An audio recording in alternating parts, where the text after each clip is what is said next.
সংসার ত্যাগ করিয়া আসিয়া হেমপ্রভা কাশীবাসিনী হইয়াছিলেন সত্য, কিন্তু এইখানেও ধীরে ধীরে কেমন করিয়া যেন গড়িয়া উঠিতেছিল নতুন সংসার। সংসার ভিন্ন আর কি, মানুষই সংসার। যাহারা মুখাপেক্ষী, যাহারা আশ্রিত, তাহাদের জন্য নিজের স্বামী পুত্রের সংসারের মতোই খাটিতে হয়, চিন্তা করিতে হয়। হেমপ্রভাকে কেন্দ্র করিয়া এমন একটি আশ্রিতের সংসার গড়িয়া উঠিয়াছিল। নমস্কার, আমরা শুনছি আশাপূর্ণা দেবীর লেখা উপন্যাস অগ্নি পরীক্ষা। আজ শুনে নেব তৃতীয় পর্বটি। শ্রোতা বন্ধুদের কাছে আমার অনুরোধ রইল, ভালো লাগলে চ্যানেলটিকে সাবস্ক্রাইব করে পাশে থাকুন। লাইক, কমেন্ট, শেয়ার করতে ভুলবেন না। আসুন শুনে নিই আজকের পর্বটি।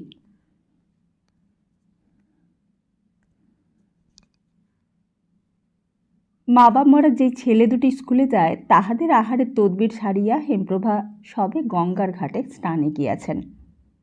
রাধুনী বামুন ঠাকুরন ছুটিতে ছুটিতে আসিয়া কহিল, মা, চান হয়েছে? কলকাতা থেকে আপনাকে নিতে এসেছে। নিতে এসেছে?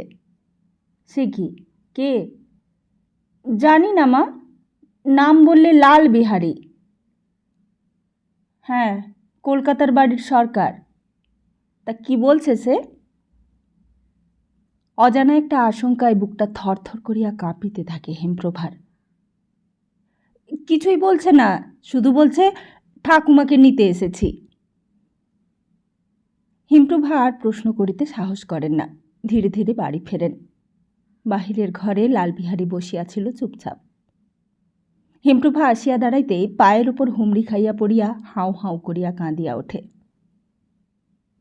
আপাতত সত্য খবর গোপন করিয়া মনীন্দ্রর সাংঘাতিক অসুখের ছুতায় হেমপ্রভাকে লইয়া যাইবার সংকল্পে মনে মনে কত কথা সাজাইয়া আসিয়াছিল, কিছুই বজায় রাখিতে পারে না।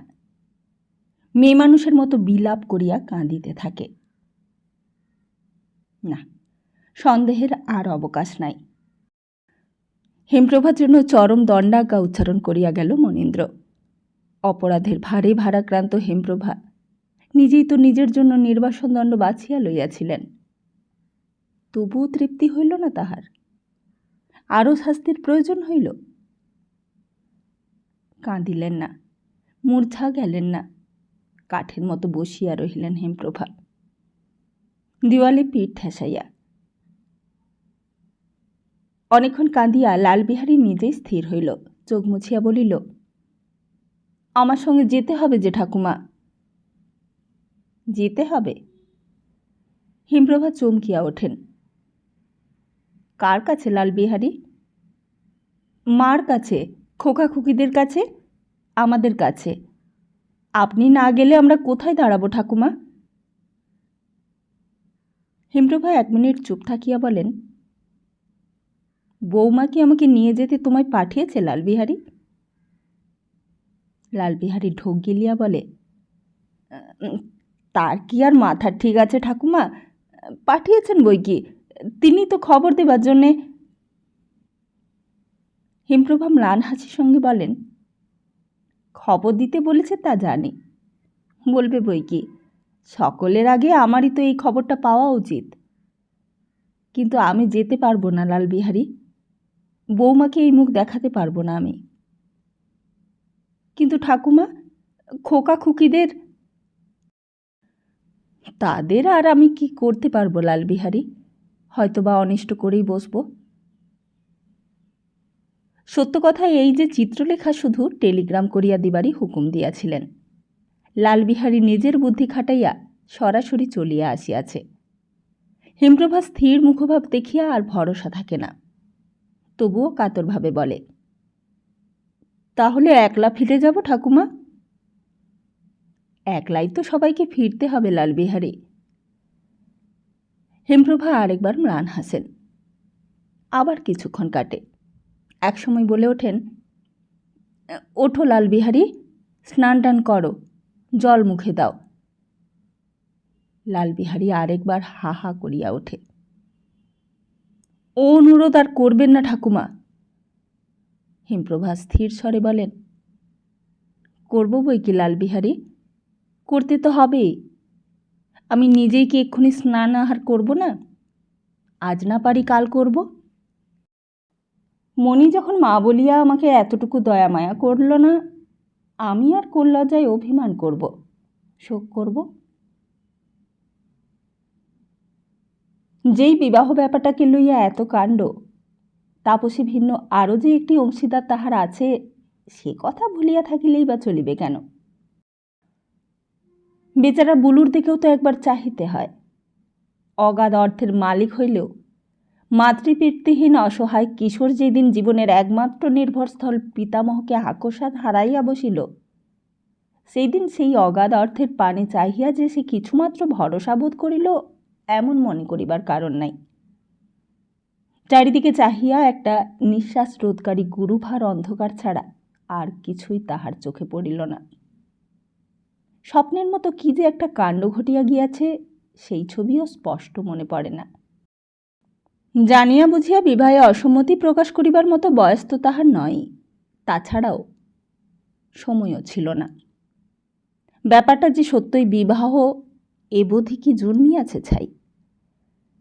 বিবাহ এবং ঠাকুরদার মৃত্যু দুইটাই অপ্রত্যাশিত বস্তু যেন তালগোল পাকাইয়া হঠাৎ হুড়মুড় শব্দে ঘাড়ে পড়িয়া গেল।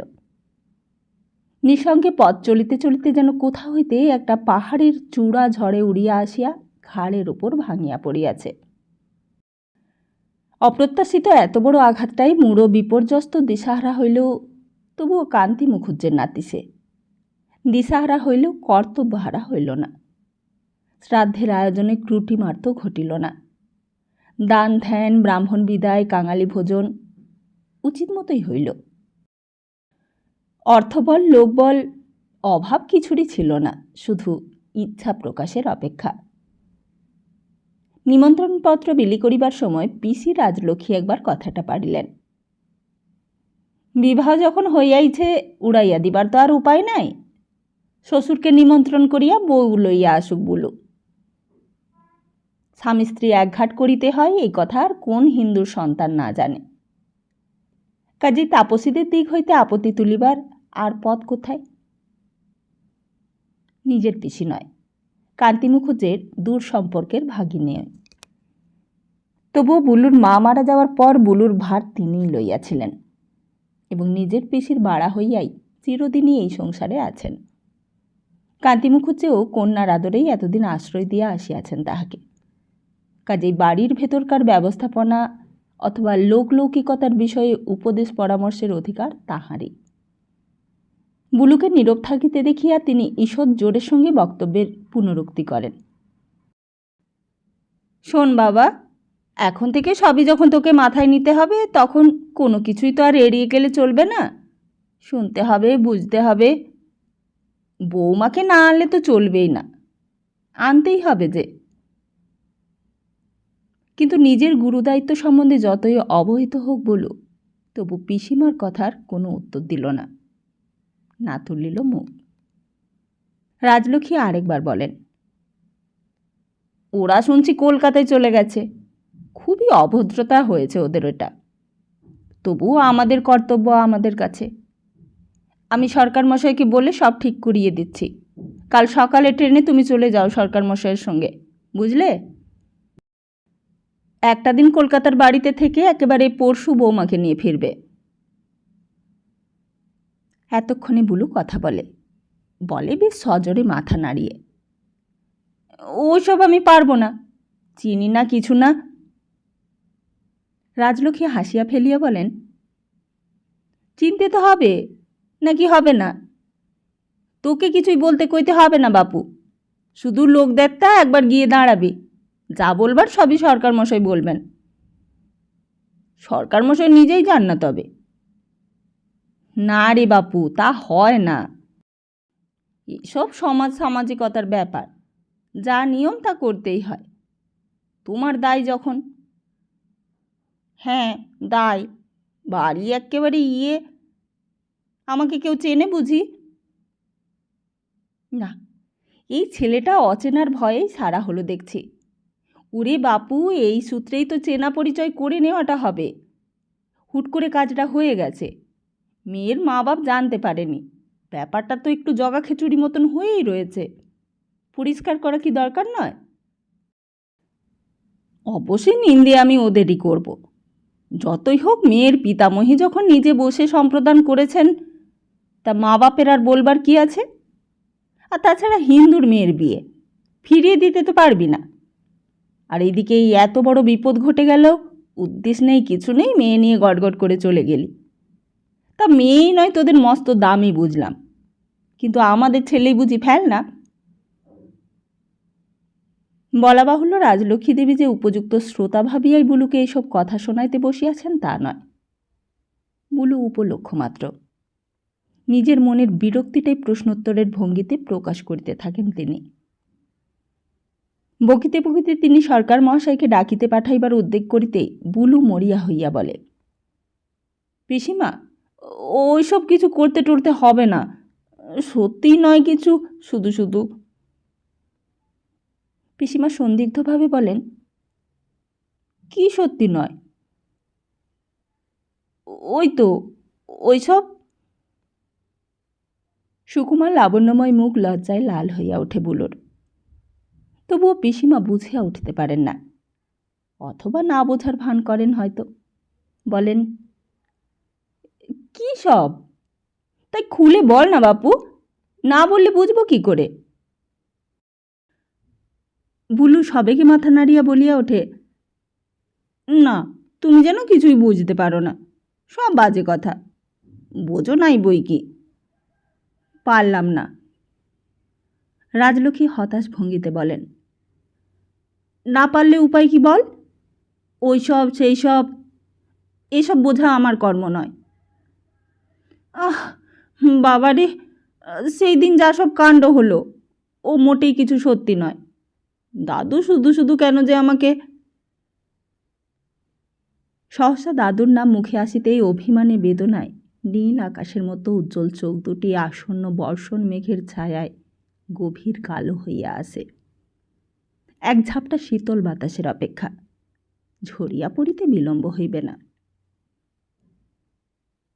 দাদু, দাদু, যে নাম তাহার অস্তিত্বে মজ্জায় শিরায় শনিতে একাকার হইয়া মিশিয়া আছে, সে নামের অধিকারী যে আজ ত্রিভুবনে কোনোখানে নাই, এই কথা বিশ্বাস করা কি সহজ?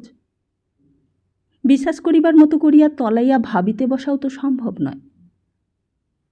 দাদু নাই, এই কথা মনে মনে উচ্চারণ করা মাত্রই যে মাথার মধ্যে কেমন একটা প্রবল আলোড়ন হয়, দুই চোখ ঝাপসা হইয়া আসে। ছুটিয়া গিয়া ধরিয়া আনা যদি সম্ভব হইত, শোক কি দুঃখ তা ঠিক বুঝিতে পারে না বুলু। মনে হয় যেন রাগ, হ্যাঁ, রাগই হয় দাদুর ওপর। বুলুকে এমন ভাসাইয়া দিয়া দিব্য কোথায় গিয়া বসিয়া রহিলেন। বুলু এখন কি করে? আর শুধু কি বিষয় সম্পত্তি, কলিয়ারির হিসাবপত্র, অথবা বুলুর নিজের ভবিষ্যতের ভাবনা? আরেকটা কি বিকল কাণ্ডই না করিয়া গেলেন, সেইটা যে ভালো মতো করিয়া ভাবিতেও সাহস হয় না। তবু যাই হোক, ঘটনাটাকে কিছুমাত্র খেলাগোছের ভাবিয়া লইয়া এই দিন আষ্টেকের মতো ধাতস্থ হইতেছিল বেচারা। পিসিমা আবার নতুন করিয়া ফ্যাচাং তুলিলেন, বুলুর বিবাহ হইয়া গিয়াছে। কথাটা শুনিলে বন্ধুরা বলিবে কি?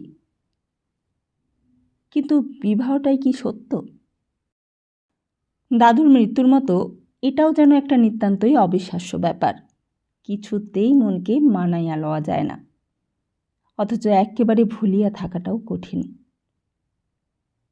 রাজলক্ষ্মী ও বুলুর কথাটা শেষ হওয়ার সঙ্গে সঙ্গেই আঁচলে চোখ মুছিয়া বলেন, সে কথা সত্যি, শেষটায় মামার যে কি জেদ হলো জানি না, ভালো করলেন নাকি মন্দ করলেন। আর তারাই বা কীরকম মানুষ কে জানে। এই তো যা ব্যবহার দেখালে, তবুও তো ধর্মসাক্ষী করে বিয়ে যখন হয়ে গেছে বাবা, সত্যি নয় এই কথা তুই বলতে পারিস না। আর তাও বলি, এখনই হাসির কথা হয়েছে, নইলে এন্ট্রেন্স পাস করে বিয়ে আগের আমলে তো খুবই ছিল। তুই যা বাবা, অমত করলে হবে না, সরকার মশাইয়ের হাতে একটা চিঠি দিয়ে দিই আমি, পাঠিয়ে দেবার কথা জোর করেই বলে দিই। বলতে গেলে আধখানা বিয়ে তো হয়েই রয়েছে, বৌভাত ফুলশয্যা পর্যন্ত হয়নি। সে সাধ্য শান্তি হয়ে গেলে ওটাও করিয়ে নিতে হবে যে।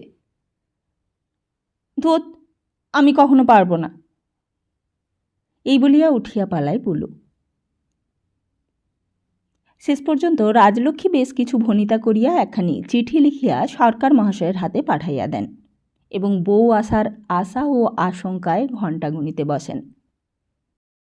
কিন্তু আশার জয় হইল না, হইল আশঙ্কার। সরকার মশাই ফিরতি ট্রেনেই ফিরিয়া আসিলেন। বলা বাহুল্য একলাই আসিয়া নতুন কুটুম্ব সম্বন্ধে এমন মন্তব্য প্রকাশ করিলেন যেটা শ্রুতিমধুরও নয় এবং খুব সম্মানসূচকও নয়। কেবলমাত্র আশাভঙ্গের মনস্তাপে নয়, অপমানের জ্বালায় রাজলক্ষ্মী যা মুখে আসিল তাই বলিয়া গালাগালি দিলেন এবং শেষ পর্যন্ত একটা কটু দিব্যের সঙ্গে বলিয়া বসিলেন, থাকুক ওরা মেয়ে নিয়ে, দেখব কান্তি মুখুজ্জের নাতির আর বউ জুটবে কিনা। বুলুর আমি আবার বিয়ে দেবই দেব। নিজের পড়ার ঘরে বসিয়া সব কিছুই শুনিল বুলু, কিন্তু তাহাকে আর কেহ কিছু জ্বালাতন করিল না। নিজ হইতে তাহার আর কি বলিবার আছে, শুধু একবার মনে করিতে চেষ্টা করিল সরকার মহাশয়ের পিছু পিছু আরেকটা মানুষ ঢুকিলে লাগিত কেমন। মানুষ না ছবি? দাদুর ঘরে একখানা বীণাবাদিনী সরস্বতী ছবি আছে, ঠিক সেই ধরনের দেখিতে নয় কি? অবশ্য সেই অদ্ভুত রাত্রের কথা প্রায় কিছুই মনে পড়ে না বুলুর। মনে করিতে গেলে দিনের আলোয় দেখা একখানা ঝকঝকে জরিদার লাল শাড়ি মাত্র চোখের ওপর ভাসিয়া ওঠে। ভাবিতে গেলে বল্লভজির মন্দিরের ছায়াটাই শুধু চকিতের মতো মনে পড়িয়া যায়, খানিকটা আলো আর খানিকটা অলৌকিকত্ব, তাছাড়া আর কি। শ্রাদ্ধশান্তি মিটিয়া গেলে কলিকাতায় রওনা হইবার জন্য প্রস্তুত হইতে লাগিল বুলু, কিন্তু রাজলক্ষ্মী দেশের বাড়ি ছাড়িয়া যাইতে রাজি হইলেন না। কেন? কি দরকার তার কলিকাতায়? বুলু নাকি হোস্টেলে থাকিয়া পড়াশোনার ব্যবস্থা করিতেছে। তবে কিসের দায় রাজলক্ষ্মীর যে গোটা কতক ঝি চাকর লইয়া সেই বৃহৎ বাড়িখানা আগলাইয়া পড়িয়া থাকিবেন? কি ছাই আছে কলিকাতায়? ই তো তবু ভালো কিছু না হোক, বল্লভজির মন্দিরটাই দুই দণ্ড বসিলেও মনটা ভালো থাকিবে। রানীগঞ্জে ফিরিবার প্রয়োজনও ফুরাইয়াছে। মামার সেবার জন্যই কতকটা, আবার কতকটা বুলুর জন্যও বটে। সর্বত্রই মামার সঙ্গে থাকিয়াছেন, আজ সব দিক দিয়াই মুক্তি। মাতৃহীন শিশু এখন স্বাবলম্বী বীর পুরুষ হইয়া উঠিয়াছে, আর মামা নিজে তো দিব্য নিজের পথটা বাছিয়া সরিয়া পড়িলেন। অতএব রাজলক্ষ্মীরও এইবার কর্তব্য ফুরাইয়াছে। তবে হ্যাঁ, স্বাভাবিক নিয়মে যদি সংসারটা চলিত সে কথা আলাদা। পড়ুক না বুলু হোস্টেলে থাকিয়া, পড়ার যদি অসুবিধাই হয় তাহাতে রাজলক্ষ্মী কি আর বাধা দিবেন? এমনটা অবুঝ তিনি নন। ছেলে মূর্খ হইয়া কোলজোড়া করিয়া থাকুক, এ স্বাদ তাহার নাই। কিন্তু বউটিকে কাছে আনিয়া রাখিবার স্বাদ কি খুব বেশি অসঙ্গত? কত আদরে স্নেহে মমতায় সর্বদাই কাছে কাছে রাখিয়া সকল বিষয়ে সুশিক্ষিত করিয়া তুলিতেন তাহাকে। তারপর যার সংসার তার হাতে তুলিয়া দিয়া ছুটি লইতেন। বুলুর মার পরিত্যক্ত গৃহস্থালী কুড়াইয়া লইয়া কিসের আশায় আগলাইয়া বসিয়া আছেন এতদিন? তবে বুলুর বউর হাতেই তুলিয়া দেবার সুদূর আশা লইয়া নয় কি? বউটি এখানে থাক, ছুটি ছাটা পাইলে বুলু এক আধবার বাড়ি আসুক, তা হইলই বা ছেলে মানুষ। কিন্তু সত্যকার ভালোবাসিবার, বন্ধুত্ব করিবার, নিবিড় সখ্যতার অন্তরঙ্গ হইবার বয়স তো এটাই। নবপরিণয়ের মাধুর্য উপভোগ করিবার অবকাশ তো এখনই। লজ্জা সংকোচ কুণ্ঠার আড়ালে বঞ্চিত নারী হৃদয়ের উৎসুক্য লইয়া কল্পনায় অনেক মধুময় ছবি আঁকিতে বসেন রাজলক্ষ্মী এই কিশোর দম্পতিকে কেন্দ্র করিয়া। কিন্তু ছবি সম্পূর্ণ করিয়া তুলিবার ভাগ্য রাজলক্ষ্মীর নয়। বারে বারে তাই উজ্জ্বল রঙের তুলি বিবর্ণ হইয়া আসে, আর তাপসীর ওপর রাগে বমভাণ্ড জ্বলিতে থাকে। অবশ্য তাপসীর আর দোষ কি? দোষ তার মা বাপের। ভারী পয়সা মনীন্দ্র বাড়ুজ্যের, তাই ধরাকে সরা দেখিতেছে।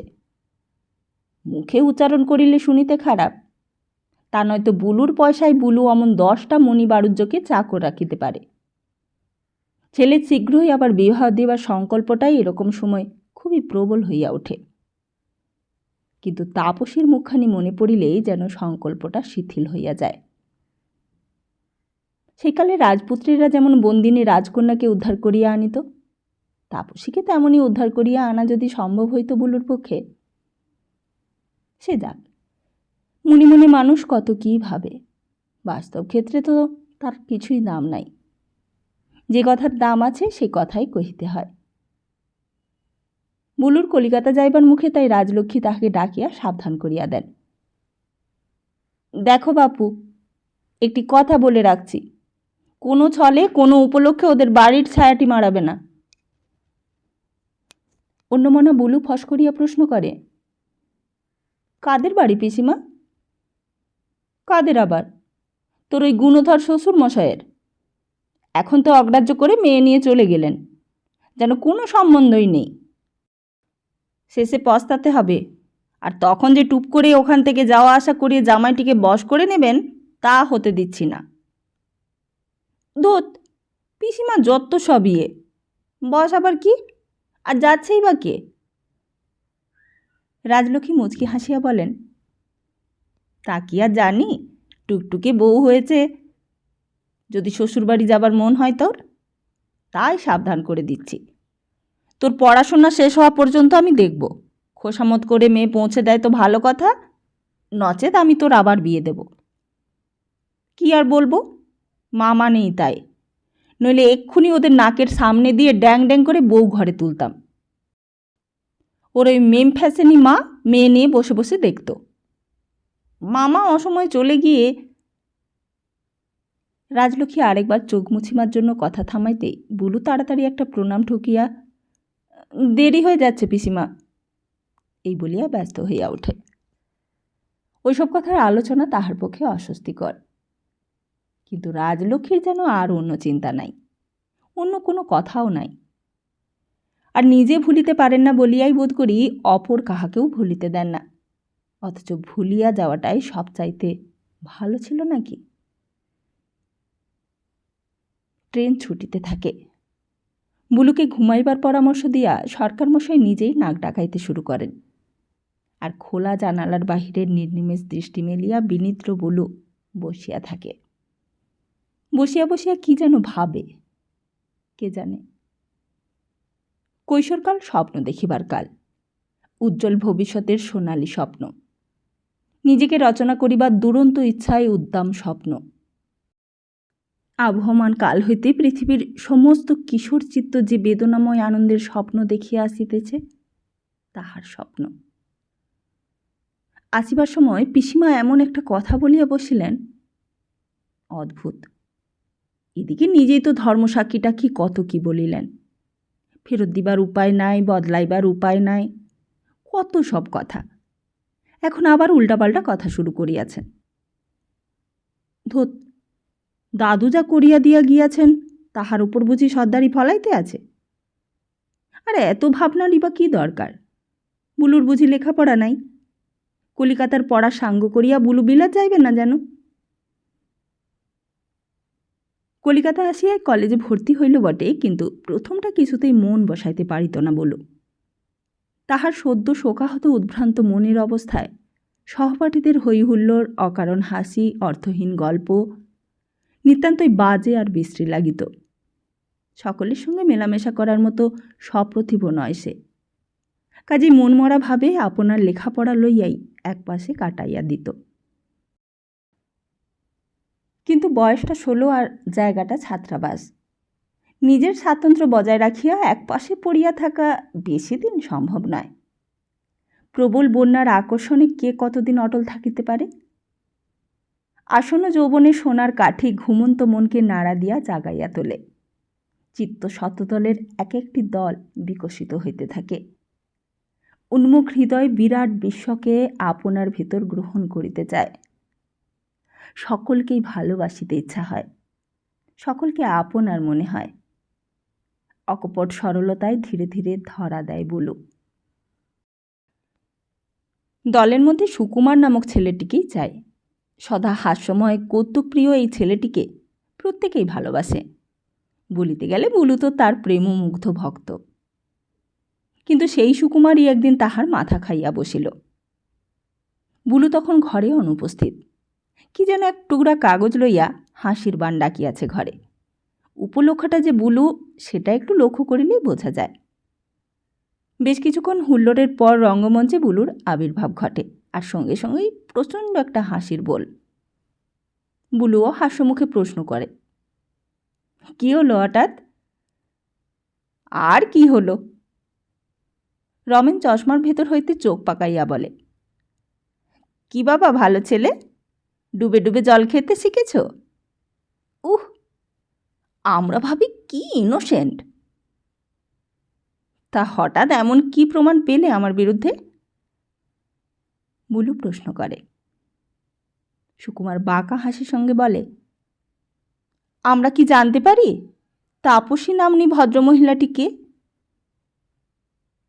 তাপসী? আর কিছুই বলে না বুলু, কিন্তু চমকানিটা সুস্পষ্ট। নিত্য নতুন ফন্দি আঁটিয়া আশেপাশে সকলকে খেপানো সুকুমারের একটা বিশেষ শখ। সহপাঠীদের মধ্যে তো বটেই, প্রফেসরদেরকেও ছাড়িয়া কথা কহে না সে। মাঝে মাঝে তাহাদের নাকালের এক শেষ করিয়া ছাড়ে।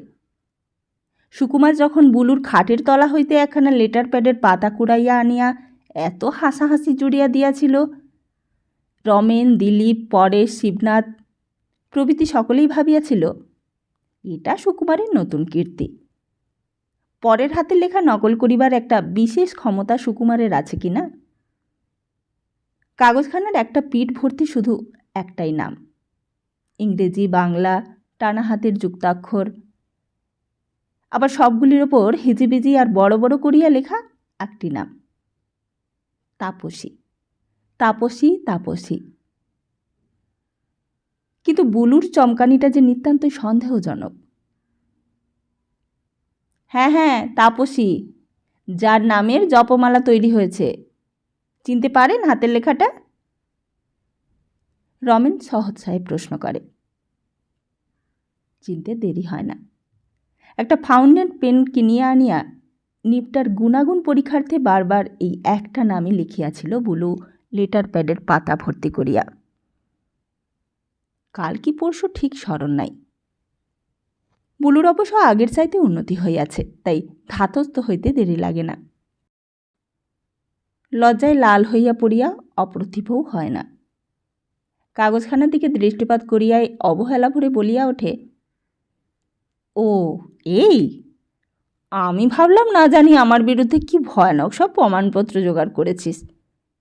নতুন পেনটার নিবটা পরীক্ষা করতে আজে বাজে একটা নাম লিখেছিলাম। সুকুমার সন্দিগ্ধভাবে বলে, বলি হে বাপু, এত নাম থাকতে হঠাৎ এই নামটি বা নির্বাচিত হলো কেন? যা হোক কিছু একটা, যে কোনো একটা নাম লিখলেই তো তোমরা তা থেকে সূত্র আবিষ্কার করে বসতে। ওর আর কি, সে ধরো যদি ওর বদলে ক্ষান্তকালী লিখতাম। তাই বা লিখবে কেন? পরেশ গম্ভীরভাবে বলে, আমাদের আদরের প্রাণকেষ্টর নাম লিখতে পারতে তো। প্রাণকেষ্ট হোস্টেলের চাকর। পরেশের কথায় সকলেই আরেক দফা হাসিয়া ওঠে। প্রফেসর দিগ্বিজয় রায়ের নামটাই বা লিখতে বাধা কি ছিল? ওকে যখন অতই পছন্দ করি আমরা। বুলু হাসিয়া প্রশ্ন করে। বলা বাহুল্য উক্ত ভদ্রলোকটি ছাত্রমহলের দুই চক্ষের বিষ। ওই দেখো, সুকুমার তীক্ষ্ণ স্বরে বলে, নিজের কথাতেই ধরা পড়ে যাচ্ছে ছোকরা। দিগ্বিজয়কে আমরা পছন্দ করি না বলেই ঠাট্টা করতে ওনার নামটা মনে পড়ল বুলুর। তার মানে ঠাট্টাটা বাদ দিলে এই দাঁড়ায়, যাকে পছন্দ করি খাতার পাতায় তার নাম লিখি। চমৎকার! তুই আবার বলিস কি না তুই অঙ্কে কাঁচা। এই বলিয়া গায়ের ছাড়টা খুলিতে খুলিতে নিজের ঘরে চলিয়া যায় বুলু। কিন্তু এই ঘরে তাড়াতাড়ি আর আসে না। চুপচাপ বিছানায় বসিয়া থাকে। কি আশ্চর্য, এত নাম থাকিতে ওই নামটাই বা লিখিতে গেল কেন সে? নিজের অজ্ঞাতসারে লিখিয়াছিল কি? স্পষ্ট মনে পড়ে না। খেয়ালের মাথায় একবার লিখিয়া ফেলিয়া বারবার সেইটাই চালাইয়া গিয়াছে মাত্র। ধোত, কি মনে করিল ওরা কে জানে? সত্যই কি কিছু সন্দেহ করিবে না তো? কাগজখানা ছিঁড়িয়া ফেলিলেই ভালো ছিল। কয়েকটা দিন কাটিয়াছে। সেই দিনের কথা বুলুর তো মনে নাই বটে, আর কেহ যে মনে রাখিবে এমন সন্দেহ করিবার হেতু নাই। হঠাৎ সুকুমার একদিন কোথা হইতে যে কি পাকা দলিল জোগাড় করিয়া বসিল কে জানে। বুলু দেখিয়া অবাক হয়, আর তাহার দিকে যে তাকায় সে হাসিতে শুরু করে। ব্যাপার কি? বুলু কি রাতারাতি চিড়িয়াখানায় নতুন আমদানির চিজ বনিয়া গেল নাকি? যতদূর মনে পড়ে সেই দিনের মতো বোকামি আর একবারও করিয়া বসে নাই। তবে সংক্রামক ব্যাধির মতো এই হাসি যে ক্রমশই ছড়াইয়া পড়িতেছে। না, আজ আর নিজে যাচিয়া ব্যাপার জানিতে যাইবে না বুলু। তাহার যেন আর মান মর্যাদা নাই। মনে মনে হঠাৎ ভারী একটা অভিমান হয়, বিশেষত ওই সুকুমারের ওপর। এত ভালোবাসে বুলু সুকুমারকে, অথচ ওই সুকুমারই তাহাকে অপদস্থ করিবার জন্য নিত্য নতুন ফন্দি আবিষ্কার করিয়া বেড়ায়। স্বভাবদোষে সুকুমার সকলকেই খেপাইয়া মারে বটে, কিন্তু আজকে বুলুর প্রতি আক্রমণটা যেন বড়ই প্রবল। কেন? ক্লাসশুদ্ধ ছেলেকে বলিয়া বেড়াইবার মতো কি এমন অপকর্ম করিয়া রাখিয়াছে বেচারা? যাজ্ঞে, কারণ জানিবার কোনো প্রয়োজন নাই। নিজের ঘরে আসিয়া সকালের পড়া খবরের কাগজখানা মুখের সামনে ধরিয়া মনে মনে রাগে ফুলিতে থাকে বুলু। কিন্তু বুলুকে আজ আর ওরা স্বস্তিতে থাকিতে দিবে না। মিনিট কয়েক পরেই সদল বলে সুকুমারের আবির্ভাব। এক টানে কাগজখানা টানিয়া লইয়া হৈ হৈ করিয়া ওঠে। কি বাবা যুধিষ্ঠির, কি হলো? এত বড় কাণ্ডটা বেমালুম চেপে যাচ্ছিলে, এখন যে হাটে হাড়ি ভাঙলো তার কি? দুধে দাঁত না ভাঙতে ভাঙতেই বিবাহ পর্বটা সেরে বসে আছো বাবা? উফ, ধৈর্যের বাঁধ আর কতক্ষণ থাকে মানুষের?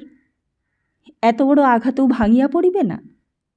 ক্ষোভে অপমানে স্বর্গত দাদুর ওপর দুরন্ত অভিমানে আপাতমস্তক আলোড়িত হইয়া এক ঝলক জল আসিয়া পড়ে চোখে।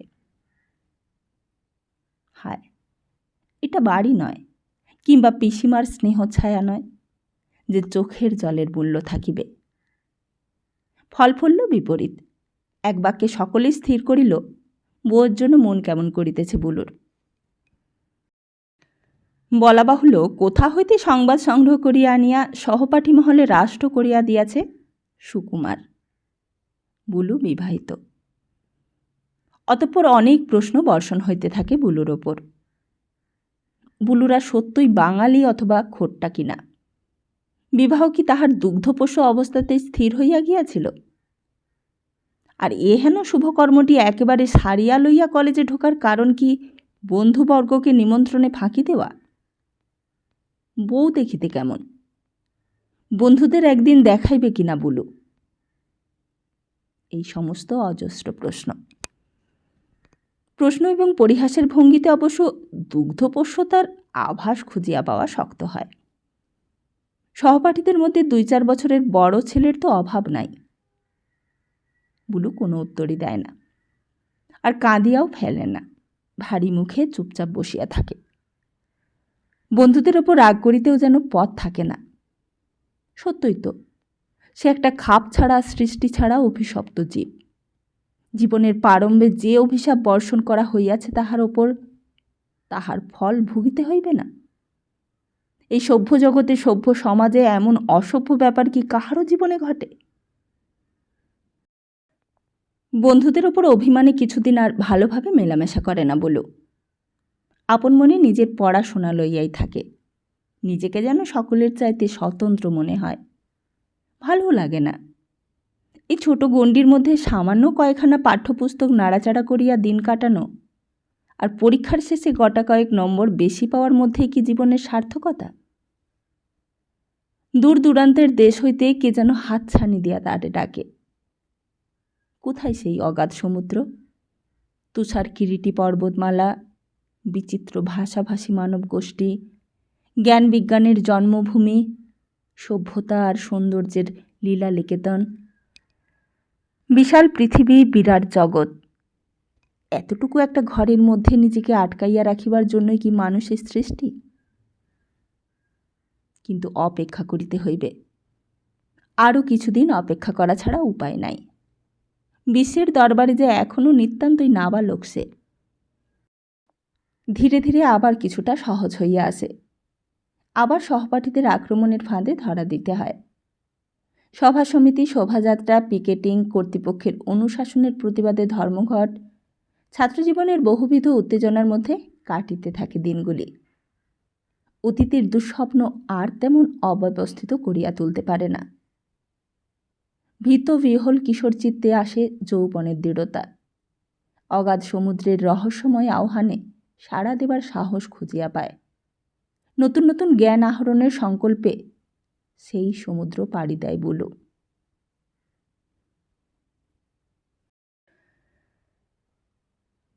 এইদিকে অবলম্বনহীন রাজলক্ষ্মী রোষে ক্ষোভে স্বর্গগত মাতুল হইতে শুরু করিয়া বুলুর অবিবাহিত বধূ পর্যন্ত সকলকেই গালি দেন। নিত্য 2 বেলা কাশিবাসের সংকল্প ঘোষণা করেন, আর বাঘিনীর মতো আগলাইয়া থাকেন বুলুর ঘরবাড়ি আর বিষয় সম্পত্তি। 7 সমুদ্র পার হইয়া বুলু যেদিন ঘরে ফিরিবে, সেই দিন তাহাকে সব কিছু বুঝাইয়া পড়াইয়া তবে তাহার ছুটি। ইত্যবসরে বারদুই সরকার মহাশয়কে লুকাইয়া মূল্যবান উপহারসহ বুলুর শ্বশুরবাড়িতে লোক পাঠাইয়াছিলেন। বলা বাহুল্য, ফলাফলটা সুবিধাজনক হয় নাই। চিত্রলেখা তাহাদের উপহার দ্রব্য সমেত পত্রপাঠ বিদায় করিয়াছেন তো বটেই, কিন্তু না করিলেও যে শেষ পর্যন্ত বিশেষ শোভনীয় ব্যাপারটা ঘটিত এমন নয়। অসম্ভব কল্পনা হইলেও চিত্রলেখা যদি রাজলক্ষ্মীর স্নেহ ক্ষুধার তৃপ্তি সাধনার্থে মেয়েকে পাঠাইতে রাজিই হইত, সালোয়ার পাঞ্জাবি পরা সাইকেল চাপা বউকে লইয়া রাজলক্ষ্মী তৃপ্ত হইতে পারিতেন কি? আসল কথা, মিলের যেখানে একান্তই অভাব, সেইখানে মিশ খাওয়াইবার চেষ্টা প্রহসন ছাড়া আর কিছু নয়, বিপজ্জনকও বটে। তাই না শূন্যমণ্ডলবাহী লক্ষ লক্ষ গ্রহ কেহই কাহারও নিকটবর্তী হইতে পারে না। সুদূর ব্যবধানে আপন আপন কেন্দ্রে পাক খাইয়া মরে। চিত্রলেখা রাজলক্ষ্মী ভিন্ন গ্রহবাসী। ভুলক্রমে পরস্পরের কাছাকাছি আসিবার চেষ্টা করিতে গেলে চূর্ণ বিচূর্ণ হওয়া ছাড়া দ্বিতীয় কোনো মধুর পরিণতির সম্ভাবনা কোথায়? কে জানে 7 সমুদ্র পার হইতে বুলু কোন ভিন্ন মূর্তি লইয়া ফিরিবে? রাজলক্ষ্মীকে চিনিতে পারিবে তো? ঢিলে পায়জামা আর হাফ শার্ট পরা তাপসীকে রাখিয়া দীর্ঘদিনের জন্য বিদায় লইয়াছিলাম। যবনিকা উত্তোলন করিতেই দেখা গেল আকাশ পাতাল পরিবর্তন ঘটিয়াছে তাপসীর। কেবলমাত্র সৃষ্টিকর্তাই যে তাহাকে ভাঙিয়া চড়িয়া নতুন ছাদে গড়িয়া রূপের ওপর অপরূপত্ব দান করিয়াছে তাহা নহে, প্রয়োগ নৈপুণ্যের নিখুঁত কৌশলে সৃষ্টিকর্তার ওপরও টেক্কা দিতে শিখিয়াছে সে। বাস্তবিক রূপচর্চাকে যদি শিল্পকলা হিসেবে ধরা যায় তো তাপসীকে ভালো শিল্পী বলা উচিত। সাজসজ্জায় অতিমাত্রায় আধুনিক হওয়াটাই যে সৌন্দর্যের মাপকাঠি, এই বিশ্বাস তাহার নেই। তাই ফ্যাশন শাস্ত্র লঙ্ঘন করিয়া নিজেকে ইচ্ছামতো ফুটাইয়া তুলিতে কিছুমাত্র দ্বিধাবোধ সে করে না। মেয়ের সঙ্গে তাই আর কোনো কালেই বনিল না চিত্রলেখার। নিজের তো সব পথই বন্ধ, বৈধব্যের বেশের উপর কতটাই আর পালিশ লাগানো যায়? অতএব মেয়ের উপর দিয়া মনের স্বাদ মেটানোর ইচ্ছাটা কি খুব বেশি অন্যায় চিত্রলেখার? কিন্তু মেয়ে যেন বুনো ঘোড়া, আর তা নয় তো দেশি বিলেতি সকল দোকান ঘুরিয়া চিত্রলেখা নিজে যে শাড়ি ব্লাউজ জুতা ম্যাচ করিয়া কিনিয়া আনিয়াছে, মানানসই সেই জুতাটাকে বাতিল করিয়া দিয়া একটা জরির চটি পরিয়া বেড়াইতেছে মেয়ে। তার উপর আবার কপালের ওপর পিতামহীর আমলের একটা মুক্তার সিথি। দেখিয়া গলায় দড়ি দিয়া মরিতে ইচ্ছা হয় কিনা। বাছিয়া বাছিয়া আবার কেমন দিনটিতে এহেন কিম্ভূত কিমাকার সাজ করা কিনা, যেদিন কিরিটির আসিবার কথা। কত চেষ্টায় চিত্রলেখা এই ছেলেটিকে জোগাড় করিয়া আনিয়া মেয়ের চোখের সামনে ধরিয়া দিয়াছে, আর মেয়ের মোটেই গ্রাহ্য নাই। অথচ এমন একটি পাত্র গাঁথিয়া তুলিতে পারিলে যে কোনো মেয়ে ধন্য হইয়া যায়। আর শুধু কি বিদ্যায়, বুদ্ধিতে, সৌজন্যে, অর্থে, স্বাস্থ্যে অতুলনীয় বলিলেও অতিরঞ্জন হয় না।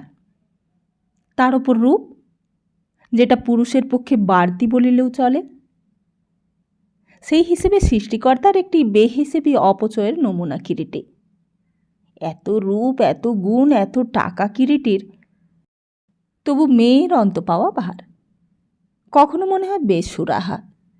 কিরিটির আসার কথা থাকিলে মেয়ে যে উন্মুখ চাঞ্চল্য হয় সে তো আর চিনিতে ভুল হয় না চিত্রলেখার। কিন্তু পরদিনই আবার সব গোলমাল হইয়া যায়। নিজের হিসাবের ওপর আর আস্থা থাকে না। হতাশ চিত্রলেখা হাল ছাড়িয়া দিয়া নিজের মরণ কামনা করিতে বসে। এই তো সেই দিন কিরিটি আসিয়া দাঁড়াইয়াছে মাত্র, আর নাকের ওপর দিয়া গটগট করিয়া বাহির হইয়া গেল বেবি। ভদ্রতা রক্ষা হইল কিভাবে?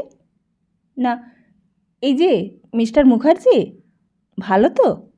বসুন, মা আছেন। ব্যাস, যেন তোর মার চরণ দর্শন পিপাসাতেই 1 গ্যালন পেট্রোল পুড়াইয়া তোদের দরজায় আসিয়াছেন মিস্টার মুখার্জি।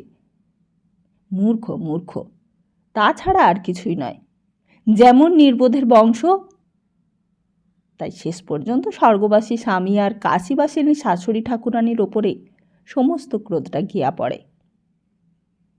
আর আজও যে মেয়ের এই সৃষ্টি ছাড়া সাজ, এ আর কিছুই নয়, কিরিটির ওপর অবহেলা দেখানো আর মায়ের সঙ্গে যুদ্ধ ঘোষণা। ওই যে সকালবেলা ফোন করিয়া জানাইয়া রাখিয়াছে কিরিটি যে সন্ধ্যার শোর জন্য 4খান টিকিট কিনিয়া রাখিয়াছে লাইট হাউসের, তাই আগে হইতে বিদ্রোহের সাজ। আর কত বুদ্ধিমান আর অমায়িক ছেলে! বেবিকে একলা লইয়া গেলে কি আপত্তি করিত চিত্রলেখা? তা তো নয়। তবুও সবসময় অমিতাভ, সিদ্ধার্থ সকলকেই সঙ্গে নেয়। অথচ বাঙালি ঘরের কুপমণ্ডুক ছেলেও নয়। ইউরোপ, আমেরিকা, জাপান সর্বত্র ঘুরিয়া আসিয়াছে। শিক্ষা, সহবত, বুদ্ধি, বিবেচনায় অনিন্দ। হাজারেও একটা অমন ছেলে মেলে না। কিন্তু হতভাগা মেয়ে কিছুরই মর্যাদা দেয় না। বলিব না প্রতিজ্ঞা করিয়াও শেষ অবধি থাকিতে না পারিয়া চিত্রলেখা মেয়েকে ডাকিয়া প্রশ্ন করে, এটা কি হয়েছে বেবি? কোনটা মা? সরল সুরে প্রতিপ্রশ্ন করে তাপসী। এইটা, তোমার এই বিদ ঘুটে সাজটা। আবার তুমি ওই বিশ্রী গয়নাটা কপালের উপর চড়িয়েছ? সিনেমা যাবার কথা রয়েছে না আজ? সিনেমা? কই? ন্যাকামি করিস নে বেবি। সকালবেলা ফোন করলো না কিরিটি? ও হো, ভুলেই গেছিলাম। যাগে, গেলেই হবে। কিন্তু সিথি পড়লে ঢুকতে দেবে না? কি বলছো? বলছি আমার মাথা আর মুন্ডু। ওই জঘন্য সাজরা সেজে যেতে লজ্জা করবে না তোর? কেন লজ্জা করবে? বাহ, নানির এই সিথিটার দাম এখন কত জানো? জানি না, জানতেও চাই না। দামি হলে সেটা ব্যবহার হয় না সব সময়। তাহলে ওই গিনির মালাটাই বা গলায় ঝুলিয়ে বেড়াও না কেন? ওরও তো অনেক দাম। ওটা আমার ভালো লাগে না, তাই। ওর তো কোনো সৌন্দর্যই নেই। আর এইটার খুব আছে, কেমন?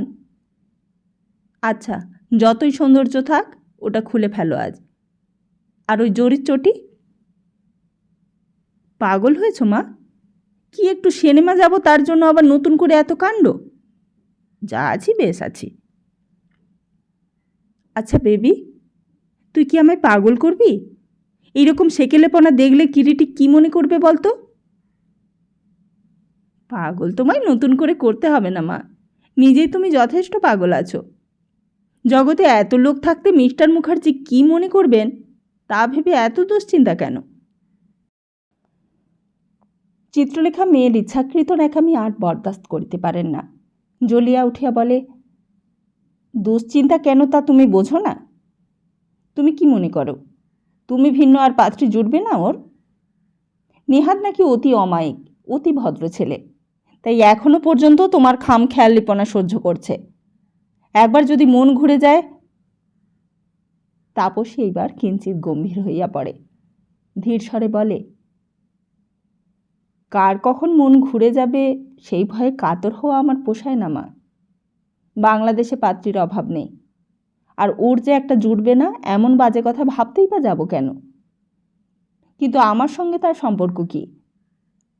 শুধু শুধু খানিকটা ভুল ধারণা নিয়ে থেকো না মা।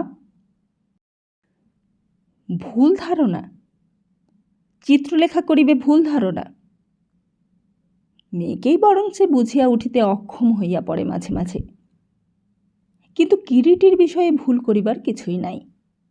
কাছাকাছি আসিলেই তাহার চোখে মুখে যে আলো জ্বলিয়া ওঠে, সেই আলো চিনিতে কি ভুল হয়?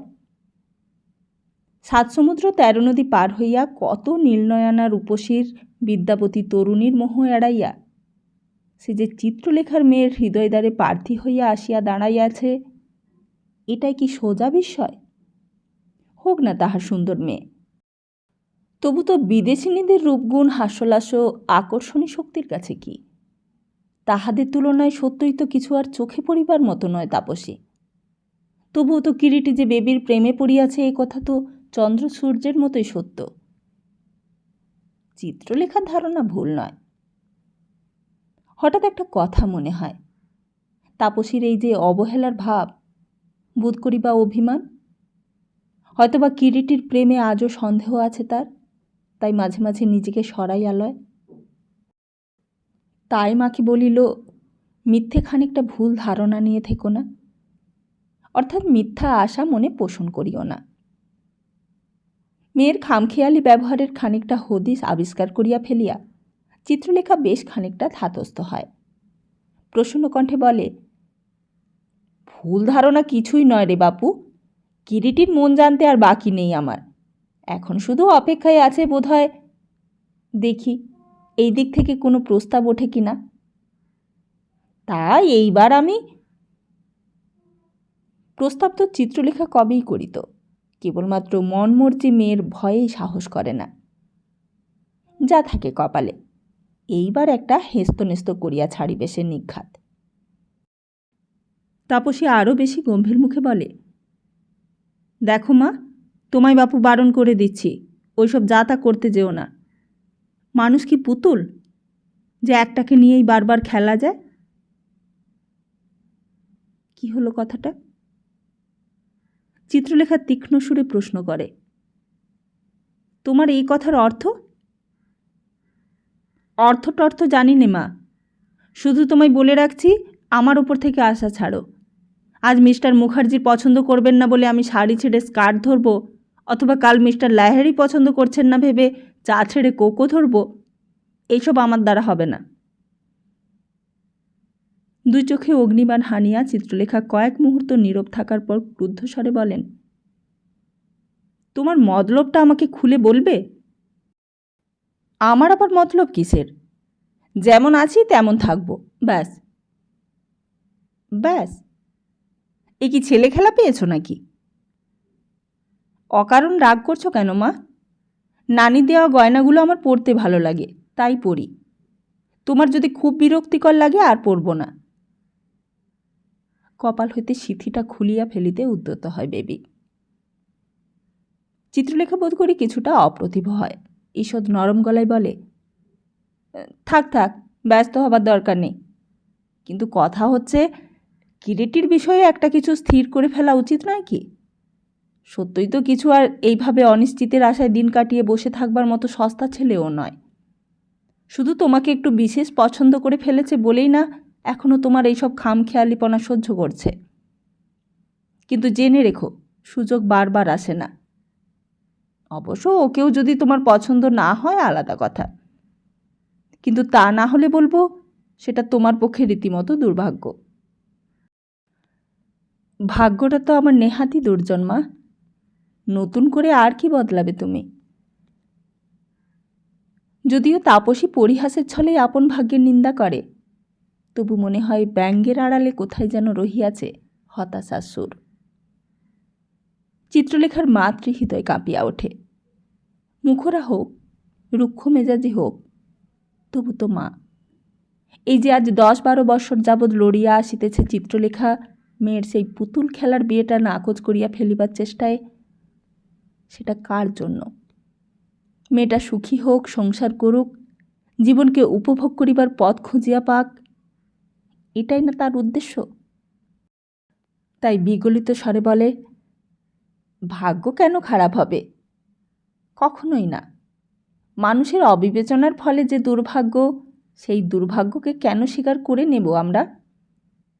আমি অবাক হয়ে যাচ্ছি বেবি, এত লেখাপড়া শিখে তুমি এখনও এত কুসংস্কারাচ্ছন্ন হয়ে রয়েছ।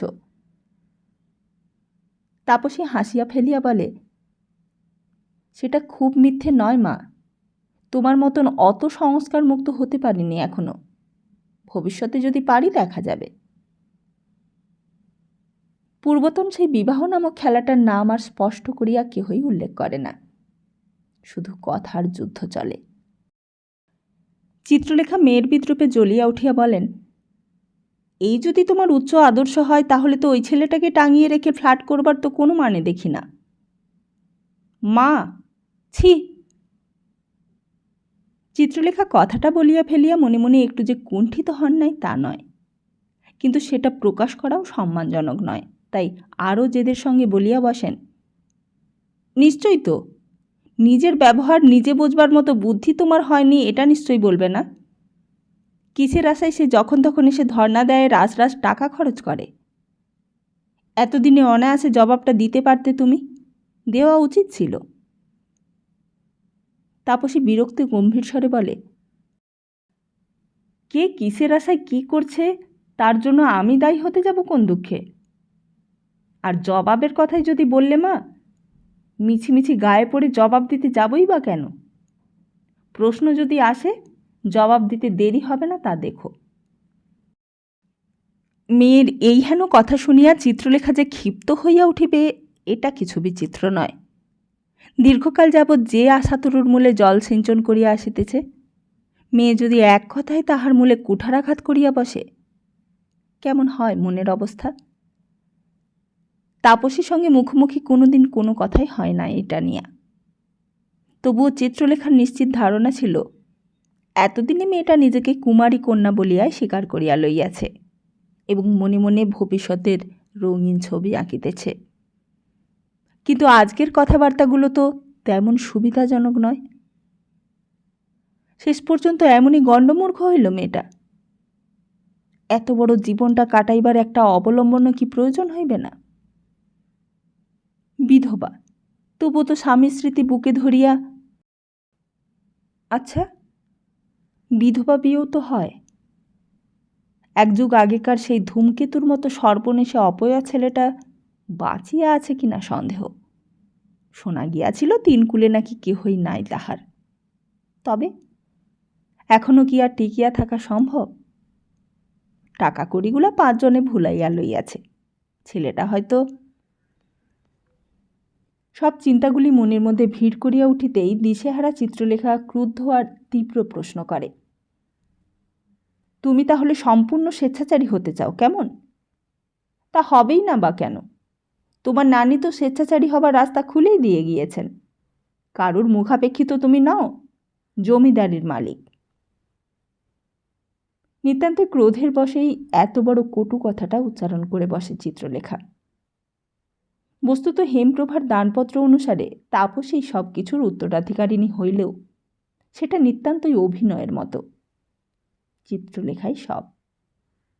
তাছাড়া বুদ্ধি বিবেচনা হইবার পর হইতেই তাপসী ক্রমাগতই এই ব্যাপারটার প্রতিবাদ করিয়া আসিতেছে, কিন্তু প্রতিকার এখনও কিছু হইয়া ওঠে নাই। কিন্তু সেই কথা লইয়া যে এমন তীক্ষ্ণ খোঁচা মারিবে চিত্রলেখা, এইটাই কি ধারণা ছিল তার? মর্মাহত তাপসী কি একটা বলিতে যাইতেছিল, আর ঠিক সেই সময় সিদ্ধার্থ আসিয়া সংবাদ দিল, মা, দিদি, মিস্টার মুখার্জি এসেছেন। বেপরোয়া কিশোর তরুণ, তবু বলিবার ভঙ্গি দেখিয়া মনে হয় মিস্টার মুখার্জি সম্বন্ধে মনোভাবটা নেহাতি বিগলিত। দিদি অগ্রাহ্য অবহেলার ভাব দেখাইলে দিদিকে তিরস্কার করিতেও ছাড়ে না। শুধু অমিতাভকেই নিরপেক্ষ বলিয়া মনে হয়। চিত্রলেখা হতাশভাবে 2 হাত উল্টাইয়া বলে, আর মিস্টার মুখার্জি। সিদ্ধার্থ বিস্মিতভাবে বলে, কি হলো? কিছুই নয়, তোমার দিদির সিনেমা যাওয়াতে রুচি নেই।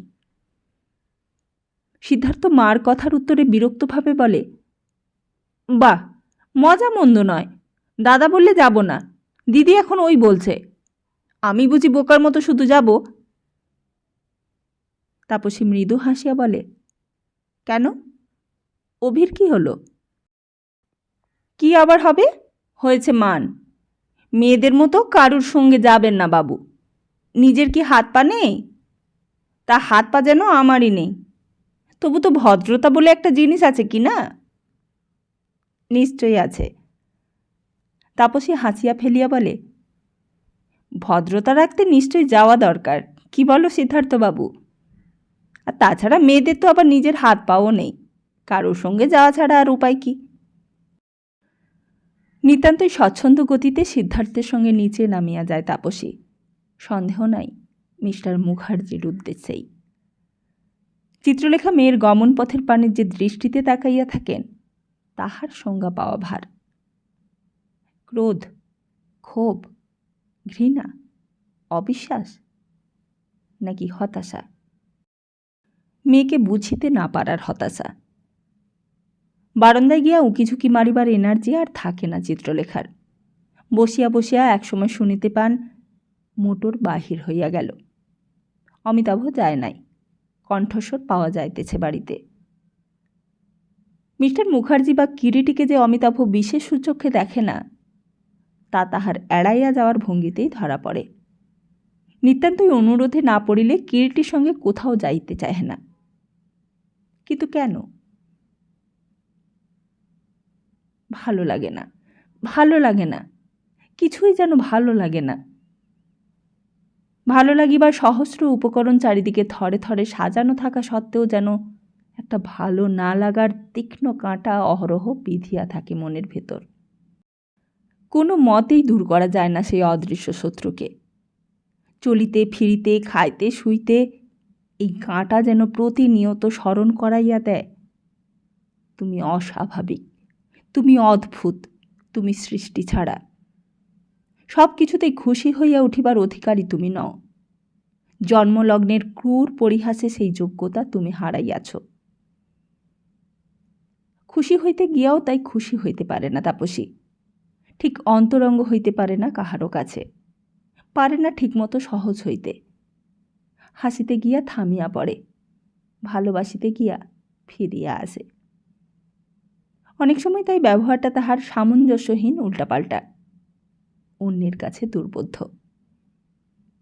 অন্যের কথা দূরে থাক, চিত্রলেখা মা হইয়াও আজ পর্যন্ত চিনিতে পারিলেন না তাহাকে, পারিলেন না খুশি করিতে।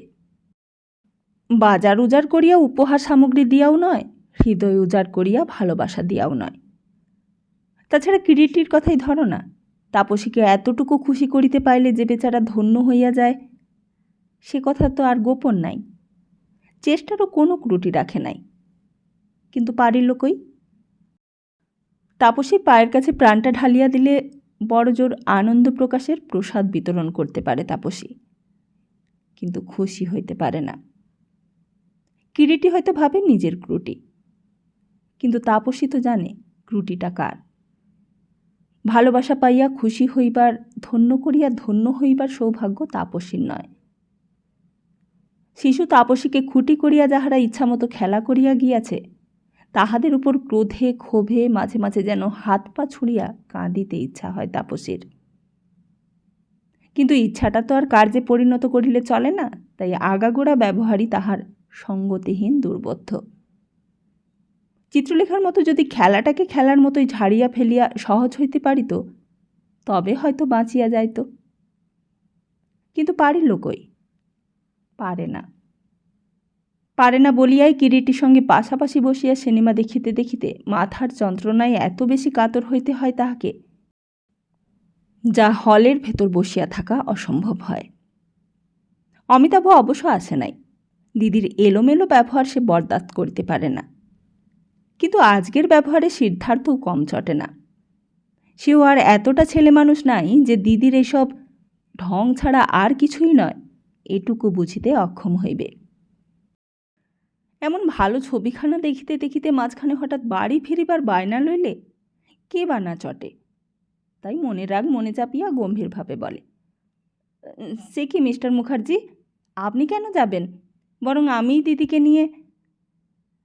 কিরিটি ব্যস্ত হইয়া উত্তর দেয়, না না, তুমি বসো না, আমি ওকে বাড়িতে পৌঁছে দিয়ে আবার এসে জুটছি, দেখো না, যাবো আর আসবো। তা আর নয়, সিদ্ধার্থ মনে মনে বলে।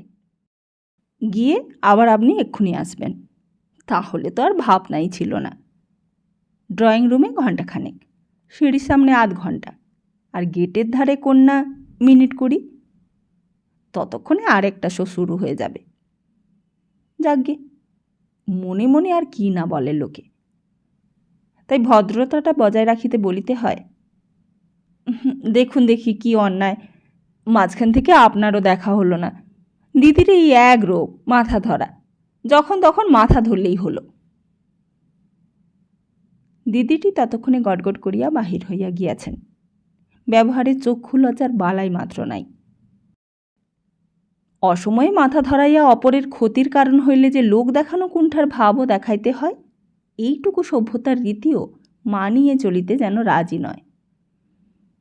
কিরিটি গাড়ির দরজা খুলিয়া সরিয়া দাঁড়ানো পর্যন্ত একটি কথাও বলে না তাপসী। গাড়িতে উঠিয়া জুত করিয়া বসার পর বলে, আপনি ছবিটা ছেড়ে না এলেও পারতেন, আমি কি আর এইটুকু একলা যেতে পারতাম না? নিশ্চয়ই পারতেন, কিন্তু আমার তো একটা কর্তব্য আছে। কর্তব্য? ও। কিরিটির সঙ্গে সঙ্গে উত্তর দেয় না, মনে হয় যেন উত্তর খুঁজিতেছে। কিন্তু মিনিট কয়েক পর্যন্ত কিছুই বলে না। জনবহুল পথে সাবধানে গাড়িটি চালাইয়া যায় মাত্র। কিছুক্ষণ কাটে। তাপসী হঠাৎ প্রশ্ন করে, অথবা ঠিক প্রশ্নও নয়, কথা। নীরবতাকে এড়াইবার জন্য অর্থহীন একটা কথা। বাবলু খুবই চটে গেল, কি বলেন? কেন চটে যাবে কেন? উত্তরটা দিয়া হয়তো বা একবার মুখ ফিরাইয়া পার্শ্ববর্তিনীর মুখটা দেখিয়া লয়, কিংবা তার মাথা ডিঙাইয়া রাস্তার ওই দিকটা, ঠিক বোঝা যায় না। কেন? তাপসী অল্প একটু হাসে। অসময়ে এরকম মাথা ধরলেও ভারী চটে যায়। কেন? ওর তো এরকম মাথা ধরা দেখা অভ্যেস আছে। তাহলে দেখা যাদের অভ্যেস নেই তাদেরই চটা উচিত, এটাই আপনার অভিমত? আমার কোনো মতামত নেই। অসুখের ওপর তো আর কারোর হাত চলে না। আপনি খুব উদার। তীক্ষ্ণ শোনায় তাপসীর কণ্ঠস্বর। আর ধরুন যদি অসুখটা ইচ্ছাকৃত হয়, তাহলেও রাগ হবে না আপনার? তাতেও না। কিরিটি স্বরে আকস্মিক বিস্ময়ের আভাস নাই, যেন এইটাই জানা কথা। এইভাবেই বলে, সেটা তো হবে আরও হাতের বাইরের ব্যাপার। ও, কিছুতেই তাহলে কিছুই যায় আসে না আপনার? এইসব কথা এত তাড়াতাড়ি বলা শক্ত। থাক, বলতে হবে না। উফ, বাড়ি গিয়ে শুতে পেলে বাঁচি। এবারেও কিরিটি নিরুত্তর। উত্তর দেয় বাড়ির দরজায় নামাইয়া দিয়া, আপনার কষ্টের কারণ হলাম বলে দুঃখিত। কি আর করা যাবে, পৃথিবীতে নির্বোধ লোক তো কিছু কিছু থাকবেই। যাক, শুয়ে পড়ুন গিয়ে তাড়াতাড়ি। মা শুতে দিলে তো। তাপসীর চোখে যেন কৌতুকের আভাস। কিছুটা আগে যে রীতিমতো বিরক্তি প্রকাশ করিয়াছে বোঝা যায় না। মা শুতে দেবেন না মানে? তার মানে অসময়ে বাইরে থেকে এসে হঠাৎ শুয়েছি দেখলে ডাক্তার না ডেকে ছাড়বেন না। তা ডাক্তার আপনার জন্য ডাকাই উচিত। কেন? ব্রেনের চিকিৎসা করতে? ধরুন তাই। সত্যি, আপনি কেন যে এমন খাপ ছাড়া তাই ভাবি। বেশ থাকেন, হঠাৎ যে কি হয়। একেবারে সাধারণ হওয়াটাই কি ভালো? আমার তো তাই ভালো বলে মনে হয়। আশেপাশের লোকেরা একটু নির্ভয়ে পথ চলতে পারে। ভয় করবারই বা দরকার কি? কি জানি, হয়তো বা বোকামি। নিজেকে বোকা ভাবতেও বোধহয় খুব ভালো লাগে আপনার। লাগে না, তবে বোকামি ধরা পড়লে স্বীকার করতে বাধে না। আচ্ছা চলি। যাচ্ছেন? ও নমস্কার। অবশ্য ফিরে যেতে যেতে ছবিটা ফুরিয়ে যাবে। ছবির জন্যই যে মরে যাচ্ছি এটাই আপনার মনে হয়? বাহ, মনে হওয়াটাই তো স্বাভাবিক। এত তাড়াতাড়ি পালাবার আর কি কারণ থাকতে পারে তবে? আচ্ছা বেশ, করব না তাড়াতাড়ি। ছোট সাহেবকে ফিরিয়ে আনার টাইমে গেলেই হলো। হাতের ঘড়িটা একবার হাত উল্টাইয়া দেখিয়া লয় কিরিটি। ছোট সাহেব অর্থে সিদ্ধার্থ। বাবলু রাস্তা হারিয়ে ফেলবে না নিশ্চয়ই। রাস্তা হারিয়ে কেউ ফেলে না, তবুও তো ভদ্রতা বলে একটা জিনিস আছে। আছে বই কি, আপনার কাছে তো আবার শুধু ওই একটা জিনিসই আছে। বিদ্রূপের তীক্ষ্ণ স্বর। কিরিটি স্পষ্ট সোজাসুজি একবার চাহিয়া দেখে তাপসীর চোখের দিকে। কি চায় তাপসী? কোনো উত্তর, কোনো প্রশ্ন? কেন ওর স্বভাবে এমন অসঙ্গতি? 1 মিনিট চুপ থাকিয়া বলে, এর উত্তর আমার কাছে আছে, কিন্তু আজ আর হয় না। কেন? ক্ষতি কি? কিরিটি যেন আবার কিছু একটা বলিতে গিয়া থামিয়া যায়। অমিতাভ বেড়াইয়া ফিরিতেছে। বাঁকা চোখে দুইজনের দিকে একবার চাহিয়া টকটক করিয়া গাড়ি বারান্দার সিঁড়ি দিয়া উঠিয়া যায়। কোনো কথা বলে না। কিরিটিকে সে দেখিতে পারে না, এটা অবশ্য এতদিনে ধরা পড়িয়াছে, কিন্তু এমন স্পষ্ট অবহেলা বড় একটা করে না। আচ্ছা ধন্যবাদ, চলি। তাপসী নিজেও তো সর্বদা ভদ্রতার বিধি মানিয়া চলে না, তবু কি ভাইয়ের ব্যবহারে কুণ্ঠিত হইয়াছে? তা নয়তো অমন দুর্বল আর ফ্যাকাশে শোনায় কেন তার গলা? উত্তরটা কিন্তু শোনা হলো না আমার। না হয় না হলো, ক্ষতি কি? সারা দুনিয়াটাই তো প্রশ্নে মুখর।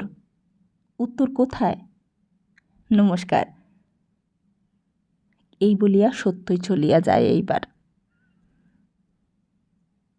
কি রে, কি হলো? চলে এলি যে, মাথা ধরেছে নাকি? অন্ধকার ঘরে টুক করিয়া এতটুকু একটু শব্দ, পরক্ষণে আলোর বন্যায় ভাসিয়া গেল সব। চিত্রলেখার উৎকণ্ঠিত প্রশ্নের বাকিটা যেন মেয়ের বিছানার কাছে আসিয়া আছাড় খাইল। কখন ফিরেছিস? মাথা ধরল কেন? মাথা ধরার আবার কেন কি? এমন কিছু তো নতুন নয় ব্যাপারটা। তাপসী বলিয়া ওঠে, না তা তো বুঝলাম, কিন্তু আজ হঠাৎ সিনেমা দেখতে গিয়ে। চিত্রলেখা মেয়ের কাছে বেশ একটু ঘনিষ্ঠ হইয়া বসে। থাক না, উঠছিস কেন? বলছি যে হঠাৎ এইভাবে মাথা ধরে কিরিটি কিছু বললে টললে নাকি?